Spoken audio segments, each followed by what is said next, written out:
कक्षा 12वीं के सभी विद्यार्थी ध्यान दीजिएगा, जो आपकी वार्षिक परीक्षा का पेपर है वहाँ जीव विज्ञान का सेट ए का पूरा सॉल्यूशन दूंगा, ठीक है। टोटल 22 प्रश्न का सॉल्यूशन मिलेगा, ठीक है। बिल्कुल भी चिंता नहीं करना है, यही पेपर में आपके आएंगे। 4 सेट है, ए बी सी डी, चारों को कंप्लीट कर लीजिएगा और आप अच्छे अंक प्राप्त करिएगा, ठीक है।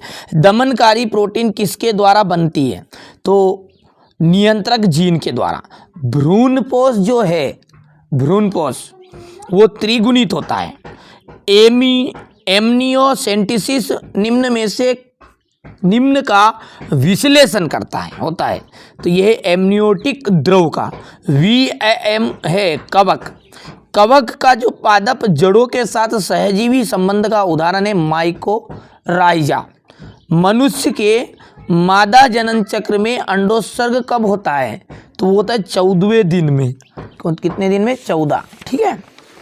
चलिए सारे के टिक मार्क कर रखे ताकि कम समय में आपको पूरा पेपर मिल जाएगा, ठीक है। यही पेपर में आएगा, फिर मैं बता दूं, ठीक है। यही आएंगे, 4 सेटों को कंप्लीट कर लीजिएगा, उसके अलावा कुछ भी करने की जरूरत नहीं है, ठीक है। सुनहरे चावल में कौन सा विटामिन प्रचुर होता है? Vitamin A. द्विनिषेचन प्रक्रिया की खोज नवाश्चिन ने की थी। गोनोरिया रिक्त स्थान के द्वारा होता है, तो नीसेरिमा गोनारी द्वारा होता है। कैंसर के लिए उत्तरदायी जो जीन है उसे ओकोजीन कहते हैं। टाइफाइड जो रोग है वो सल्मोनेला का टाइफी जीवाणु के कारण होता है। गर्भ निरोधक गोलियां को बंद कर देती है, तो अंडोत्सर्ग को बंद कर देगी। जो मेंडल ने कारक बताए थे वो कारक आजकल जीन के नाम से जाना जाता है उन्हें। राइजोबियम, एजोला, एनाबिना रिक्त स्थान के उदाहरण है, तो जैव उर्वरक के उदाहरण है। अब है अगला सही जोड़ी। सही जोड़ी है, देखिए पहला है माल्थस, तो माल्थस का जाएगा जनसंख्या सिद्धांत। Alpha interferon WBCS। ट्यूबेक्टोमी जो है वह निषेचन को रोकेगी। एलेक जेफरी DNA फिंगरप्रिंटिंग की खोज करता। बीजांड 5वां का बीज आएगा। इंसुलिन का आ जाएगा ह्यूमुलिन और श्वसन मूल का राइजोफोरा। चलिए क्वेश्चन नंबर जो 4 है वो है एक वाक्य में उत्तर, ठीक है। तो यहाँ पर देखिए इंटरफेरोन क्या है? एंटीवायरस प्रोटीन है।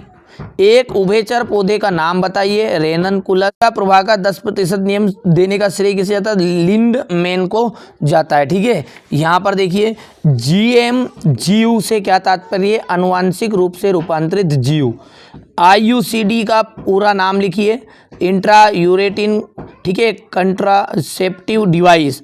कौन सा जीन अन्य जीन की क्रियाओं को नियंत्रित करता है? Regulator gene. एड्स की जांच करने वाला टेस्ट, तो एलिसा। क्या कारण है कि मनुष्य के वृषण उदर गुहा के बाहर स्थित होते हैं? अंडोत्सर्ग को समझाइए।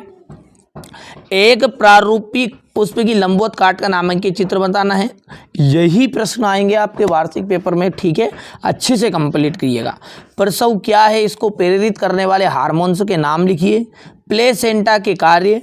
सहलग्नता को परिभाषित करना है। टर्नर सिंड्रोम से क्या तात्पर्य है? ले मार्कवाद को समझाइए। एक संकर क्रॉस का प्रयोग लिखिए। उत्तेजक पदार्थ के कोई 2 उदाहरण समझाने हैं। तंबाकू में पाए जाने वाले हानिकारक रासायनिक यौगिकों के नाम। प्रासामान्य कोशिका कैंसर कोशिका से किस प्रकार भिन्न है? प्लाज्मिड किसे कहते हैं? सुनहरे चावल में कौन सा विटामिन प्रचुर मात्रा में रहेगा? परजीवी जीवाणु क्या है? त्रिक संलयन क्या है? यहाँ कहाँ और कैसे संपन्न होता है? विपुंसन से क्या तात्पर्य है? वायरस क्या है? एक पादप प्रजनन कब और क्यों इसे तकनीक का प्रयोग करता है? ऑक्सीजन क्रांति क्या है? टीकाकरण प्रतिरक्षा किस प्रकार उपयोगी है? प्रतिजन क्या है इसके सामान्य लक्षण? मरोदभिद पौधों में पाए जाने वाले आकार के अनुकूलन। सारे क्वेश्चनों का सॉल्यूशन दूंगा, यही पेपर में आएंगे। चारों सेट कर लीजिए आप, तो बस ABCD। DNA और RNA में अंतर। DNA द्विगुणन को समझाइए। बायोपायरेसी, बायोपेटेंट। DNA पुनर्योजन तकनीक क्या है? पारिस्थितिक तंत्र के घटकों की व्याख्या करनी है और पारिस्थितिक पिरामिड क्या है या कितने प्रकार का होता है। ठीक है, तो ये मैंने आपको वार्षिक परीक्षा का जो आपका जीव विज्ञान का पेपर होगा उसका सेट ए पूरा बता दिया, set B C D 4 set बता रहा हूँ, बार बार कह रहा हूँ, चारों सेटों को कंप्लीट कर लिया तो आपको 70 में 70 नंबर लाने से कोई नहीं रोक सकता है। ठीक है, तो चैनल अभी तक सब्सक्राइब नहीं किया, सब्सक्राइब करिएगा, बाकी सारे सब्जेक्टों के पेपर आपको मिलेंगे। ठीक है, तो मिलते हैं अगले वीडियो में।